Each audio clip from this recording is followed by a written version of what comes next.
Hey guys, this is Sonali, the Melodramatic Bookworm. Welcome back to my channel. Today I'm here with my review of a book about Bollywood. Like, we all know Bollywood is a place which is so mysterious yet so open because of social media in today's time and age. Most of the mystery that surrounds Bollywood is more of the who exactly is controlling this entire shindig. And rumors are always aplenty about how one person is always taking a dig at the other person and how they're getting back at them, revenge and everything, the drama. Oh my god. Today I'm here with you with my review of a book that takes you through these streets and bylanes of Bollywood and how everything goes on over there, right from the power bosses to who is actually controlling those power bosses, the people who are established, the people who are trying to struggle, and then how they make it, or do they make it at all. And the book I'm talking about is You Are a Star by A.R. Dara. You Are a Star is set in the 90s in Bollywood, obviously, and the biggest powerhouse there is during that time, who actually controls the entirety of Bollywood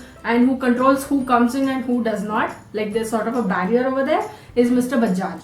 He does not want to allow corporates into Bollywood. But there are two people, Mr. Khurana, who is also a producer, and he wants to bring in a corporate to produce a film. And the corporate group that wants to produce this movie is called the Nixon Group, whose CEO goes by the name of CEO throughout the entire book. Since Mr. Bajaj has such a firm stand about not allowing corporates, what Khurana plans to do along with the CEO is that he plans to make a movie with all newcomers, be it from the writers to the directors to the actors, everyone, every newcomer, and then he plans to assassinate those people.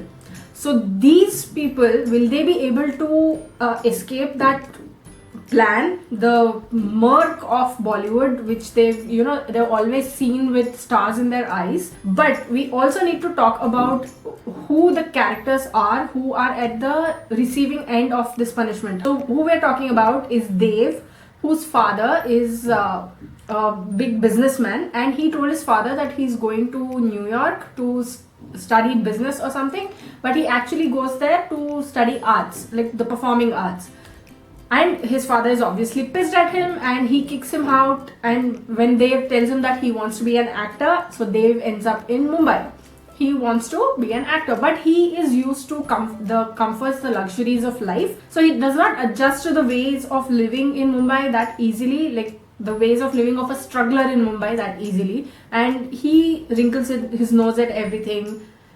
But he has two people who he comes across who sort of make it easier for him, or who sort of teach him things about life. The two people I'm talking about is Anand, a gold medalist, but who wants to write a movie or write movies. He wants to get into writing. But Anand is very innocent, like he is innocent to the point of being inappropriate, and he asks questions that should not be asked. But he also knows the importance of being open-minded and being open to struggle if you want to come up in the industry. And then there's Dos, who also wants to be a writer and a director, but since nobody is willing to take in new talent, they are not that open to ideas. And since he's a newbie, what he does is he wants to get a foothold into the industry some way or the other. So he joins a production house as a sweeper. Somehow these three people meet and they start living together, and they have to get through somehow till the time that they get an opportunity to showcase their talents to the world. And then there's Rex, the local gangster who does quite a bit of good for his community, but he has ambitions of becoming bigger and growing his network. And then there's Tina, the Anglo-Indian model who wants to become an actress, and she is Rex's love interest, but gradually she becomes close to Dev. And the last character is Kani. She is not that important of a character in this whole setup, but she is Dos's love interest. And how the whole battle between Mr. Bajaj and Khurana and CEO affect these innocent people who are just trying to make a name for themselves forms the rest of the story. The reason why I enjoyed reading this book so much was because it was so fast paced. It was like a typical Bollywood masala film. You just kept turning the pages because you wanted to know what was happening. It was slow in a few pages, but those pages were the ones in which you are learning about how Dev, Anand and Das are adjusting to their surroundings. It's more of Dev adjusting because he is not used to that kind of living, but the interactions between those characters are very interesting to read, and you also glean some philosophy in there, which is sort of a lesson kind of thing. Let me read out one particular quote from that book, which is very good. I love that quote. Where is it? To claim credit for success, first you need success. You can take anything for granted, but not success. Never think about the life after success in advance. It is foolish to think about events after success when you should channelize all your energy to move towards success. I mean, it's an overload of the word success, but it makes a lot of sense. If you worry about sharing credit with others for your success before you earn it, there is very little you can achieve in this world. It is not about claiming credit or self-glory. We don't suffer all this pain for self-glory. It's about passion. It's about chasing a dream. No man in this world can achieve his passion without a good team, and you must be willing to share your success with them. On your own, without a good team, you will never achieve your target and will never be able to follow your passion. This book is a mix of two things. One, it is a sort of an encouragement, to not give up, to keep following your dreams, and to adjust with your situation while you follow your dreams. Even if you're struggling, adjust with your situation and then you'll eventually get there. And struggling not only means that struggling to adjust in the current situation, it also means that you need to grab all opportunities with both your hands. And the second, it's a cautionary tale. Like, you need to be very careful where you place your next step. And that is something that need not be technically said, and it's not said explicitly in this book, but it is a message that is meant to be received. So the next thing that I loved about this book is that it addresses a lot of issues. The first thing I like to talk about is the casting couch.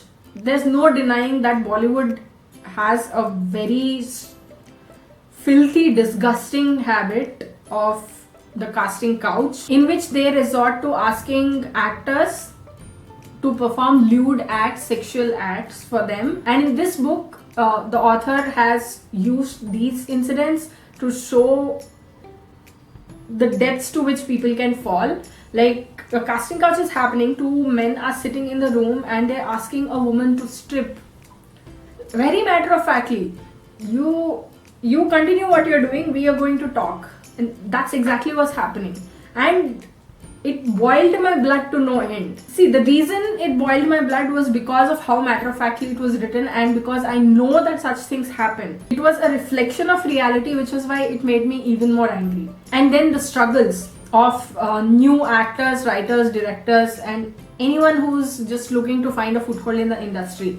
It's not like they have everything sorted out for them. They need to find something that will give them a push forward in the right direction, the next step that they need to take. And the way that Das, Anand and Dev struggle to find a foothold in the industry, but they have no clue what's happening behind the scenes, it's not heart-wrenching per se, but you're like, I understand your pain. I can totally understand how many more people are there in real life who are actually going through this, and we really have no idea how they are coping with things, because Mumbai is not an easy city to live in. The next thing that this one addresses is the underworld. The moment you hear underworld and Bollywood in the same sentence, you don't even have to go anywhere else. The first name that comes to mind is Dawood Ibrahim.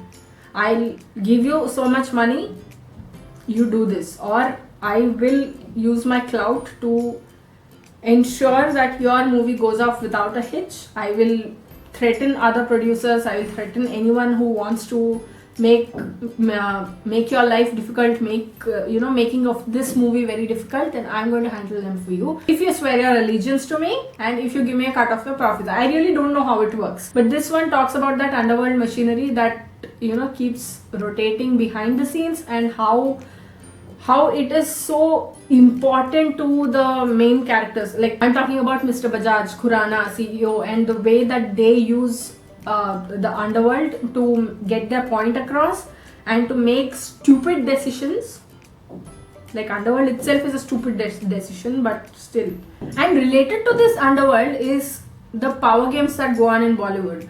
You literally have camps. Like, this person does not talk to this person, so the people behind this one will boycott that camp. It's sort of a stupid thing when you're all in one single industry. You need to, if you want to make good movies, then you need to be working together.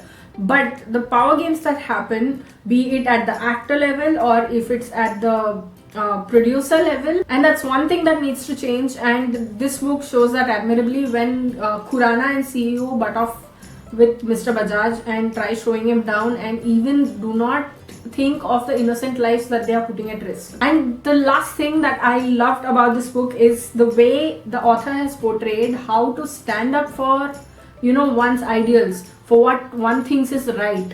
And if you don't do that, you're not being true to yourself. Then how will you be true to anybody else? Lying to yourself, that's not advisable at any point in time. But there are a couple of things, not many, that I did not like about this book. The first thing is the language. It could have been so much better. It could have been so much better framed, in my opinion. It could have been crisper. It was not bad. The language was not bad. It was like I said, I got through the book pretty easily. But it could have been so much better. I would have enjoyed it so much more if the language could have been, there could have been a little bit of editing, a little bit of, polishing here and there. That would have made so much of a difference. And the next thing that I did not like about this book is the usage of some phrases which could be termed inappropriate. For example, I'm not talking about a phrase in this example, but it's sort of, when you're talking about the Anglo-Indian community, wherever the book takes place, it felt like the usage of the F word was used way too much just to show that Anglo-Indians spoke like that. So all in all, I found You Are a Star to be a pretty fast-paced, enjoyable read that you could get through in a few hours. If you're looking for a Bollywood masala story, then this is a book that could capture your imagination. And if you're a fan of the Race franchise, then this would be a completely enjoyable read for you. Like, things happen like this. I really enjoyed reading You Are a Star, and I gave it 3.5 out of 5 stars. So what did you think of my review? Did you like it? Did you not like it? Will you pick this book up after watching my review? Let me know in the comments below. I'd love to hear from you. If you'd like to buy this book after watching my review, then please use my Amazon affiliate link in the description box below. The price remains the same for you, but I get a small commission off of every purchase that you make. So please help a creator out. If you like this video, please like it and share it to spread the word. And if you like my content and would like to see more from me, don't forget to hit subscribe and click on the bell icon beside the subscribe button to get notified as and when I post new videos. Thanks for watching. I'll see you in the next video. Until next time, keep reading, keep watching, and add melodrama to your life.